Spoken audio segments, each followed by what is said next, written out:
আজকালের পোলাপান সারাদিন মোবাইল টিপে, আর আমরা সারাদিন লুঙ্গি কাঁচা মাঠে যেতাম। আদি আঙ্গুরে কয় নাই আমনে যাকে মায়া গবিছে লাইন মারতে। কিরে কথাটা ওরা কেমনে জানলো? হবে যেমনি হোক কতটা কত ঘুরাইতে হইব।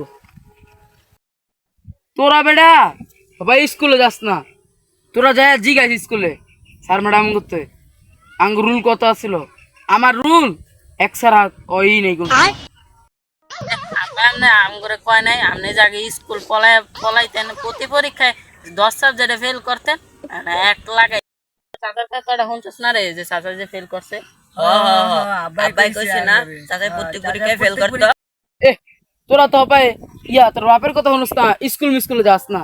তোর বাপে আঙ্গ কয় না আঙ্গ সময় আমরা তো আমার আঙ্গ বাপের সারা বাপে যদি আগ দিয়ে কইতো আগ দাম, বাবা তো যদি মুদ্দে কথা মুততাম আগ দিয়ে গেল বাপের কয়ে যেতাম।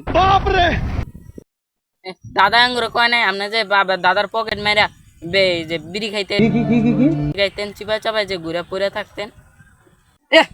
আজ পর্যন্ত কোনো মায়াকে পিছে ঘুরি নাই। শোনা গো আমার। আর তোমরা হপায় চিপা চাপায় বয়া খালি গেম আর আবি যাবি খাউন্তি আর কের মায়াগুলোকে সিটিং মারো। মায়া গবিছে ঘুরেন নাই, চিপা চাপায় কট খাইছেন আমনের লয়ে দিয়ে বিচার বইছে। হ্যাঁ আবার কথা কন আপা এই জায়গায় বেশিক্ষণ থাউন যেত না। বাতি যারা দেখা যায় আমার ব্যাপারে সব তথ্য তুলে এলেছে চাচি কোন কাছে না, এই জায়গায় বেশিক্ষণ থাউন যেত না আমার। বাতি যারা তো যাই গে আমি জান জান চিপা চাপায় এতদিন চিপা চাপায় পড়ে আসছিলেন আমরা কি জানি না? আবার জ্ঞান দিতেছেন জান আরেক থাক তা থাও বাতি যা, তিনটা বাতি যা সুন্দর করে থাকো জায়গা তোলা আমি যাই। তোরা কে না আমার বাসা